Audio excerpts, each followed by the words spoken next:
여러분 안녕하세요. 10월 9일 소그룹 나누는 시간입니다.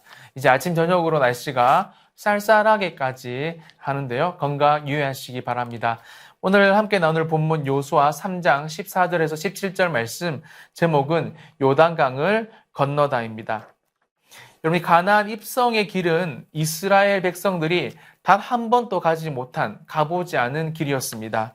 새로운 지도자, 새로운 삶의 환경, 새로운 전쟁, 이들의 이야기는 어쩌면 우리에게 좋은 본보기, 이정표가 될 수 있습니다. 왜냐하면 우리는 여러분이 코로나19라는 한 번도 경험하지 못한 길을 지금도 새롭게 걸어가고 있기 때문입니다. 가보지 못한 길을 가야 했던 이스라엘 백성들의 여정이 포스트 코로나라는 새로운 상황에서 신앙의 길을 걸어가는 우리에게 과연 여러분 어떠한 질문과 답을 줄 수 있을까요? 본문 연구 1번 보시면 이스라엘 앞에 등장한 난관은 무엇이며 이것이 의미하는 바는 무엇입니까? 라고 말하고 있습니다. 14장 14절 15절에 보시면요. 여러분이 요단강이 바로 난관이었고요. 이스라엘은 요단강이라는 전에 없었던 문제에 직면한다. 그러나 하나님은 요단강 사건을 통해 홍해 사건을 기억하게 하신다. 이것은 우리가 경험한 적이 없는 문제도 결국 역사 속에 이 반복적인 문제라는 것을 보여준다라는 것을 의미합니다.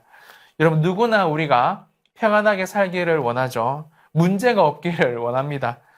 그리고 매일 평탄한 삶을 사실 살기를 원하죠. 하지만 신앙인의 삶, 저와 여러분 살아보셨지만 그렇게 녹록하지 않습니다. 오늘 이스라엘 백성들은 요단강이란 난관을 만나는데요. 심지어 곡식 거두는 시기라서 물이 언덕에 넘치기까지 했습니다.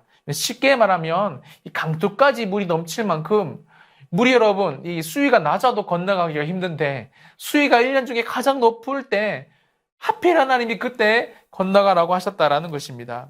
여러분, 여기서 우리가 기억해야 할 것은 이스라엘 백성들은 이미 홍해도 건넌 경험이 그들에게 있었다라는 것입니다. 다시 말해 하나님과 함께 문제를 이겨본 경험이, 기억들이 있는 사람이 바로 이스라엘 백성들, 하나님을 믿는 사람들이었다라는 것입니다. 그 수많은 기억들이 저와 여러분에게도 분명히 있을 것인데요. 그리고 여러분이 가지고 계신 성경책이 아마 이 수많은 기억들, 경험들의 축약본일 것입니다. 여러분, 그 결과는 모두 다 같은데요. 하나님이 함께 하시면 건너갈 수 있다. 하나님이 우리와 함께 하시기만 하면 모든 어려움 능히 이길 수 있다라는 것입니다.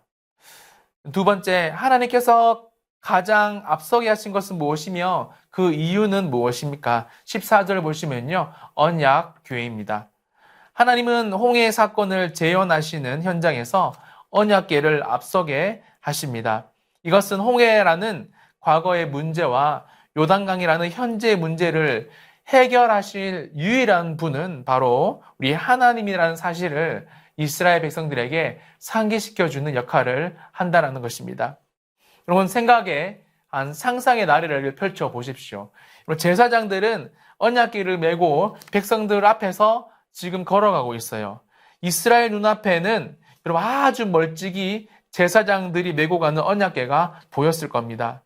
즉 여러분, 하나님의 이 상징, 임재의 상징인 언약궤가 앞서간다는 것은 저와 여러분의 문제 앞에, 이스라엘 백성들의 문제 앞에 하나님이 그게 홍해든 요단강이든 코로나든 우리 가정의 문제이든 재정적인 문제이든 상관없이 하나님만 앞세우면 모두 다 건너갈 수 있다는 것을 저와 여러분에게 분명하게 보여주시는 것입니다. 언약궤를 바라보고 언약궤와 함께 걸어가는 그 인생은 반드시 여러분 하나님이 해결해 주신다. 길을 열어 주신다는 것을 말씀한다는 것이죠.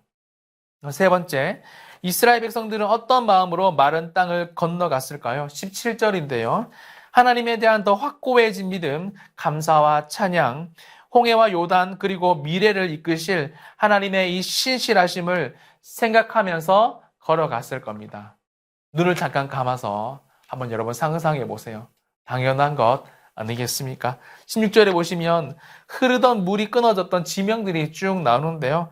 제가 한번 이 학자들이 썼던 주석들을 보니까 요단강이 갈라져 이스라엘 백성들이 건너려는 이 여러분 지점에서 그 지점이 25km 정도 앞에서 벌어진 일들을 이스라엘 백성은 실제로 보고 걸었다라는 것을 알 수 있습니다. 여러분 여기서 25km면 어디죠? 한강 강남 가까운 한강까지 하나님이 여러분 쭉 이렇게 요단강이 갈라지는 것들을 말라가는 것들을 실제로 보게 하셨다라는 것.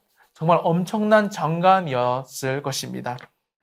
그것도 1년 중 물수위가 가장 높을 때, 그러니까 현실적으로 가장 건너기 힘든, 가장 들어가기 어려울 때 하나님은 마른 땅을 그들에게 밟게 하셨다라는 것입니다. 여러분 이분이 바로 저와 여러분이 섬기는 하나님이십니다. 예전에 고등부 친구가 이런 이야기 하더라고요. 하나님 관종 같아요. 여러분 표현이 좀 거칠지만 그 친구 말이 적절한 것 같습니다. 우리 하나님은 아주 절망적인 상황을 허락하시고 거기서 그 절망을 전능으로 바꾸시는 하나님이 바로 나다. 그리고 이 영광은 내가 다 받을 거다. 너희들이 한 게 절대 아니다라는 것들을 알려주기 위해서 더 절망적이게 1년 중에 가장 수위가 높을 때 요단을 건너가게 하셨고 하나님이 문제를 해결하셨다는 것을 저 여러분 꼭 기억하시면서 이번 한 주 혹시 여러분과 저에게 절망적인 문제가 있습니까? 가장 건너기 힘든 순간에 하나님이 건너가라고 하십니까? 우리 하나님의 전능하심을 저와 여러분 맛보아 알 수 있는 복된 한 주가 되시기를 예수님의 이름으로 축복합니다. 감사합니다.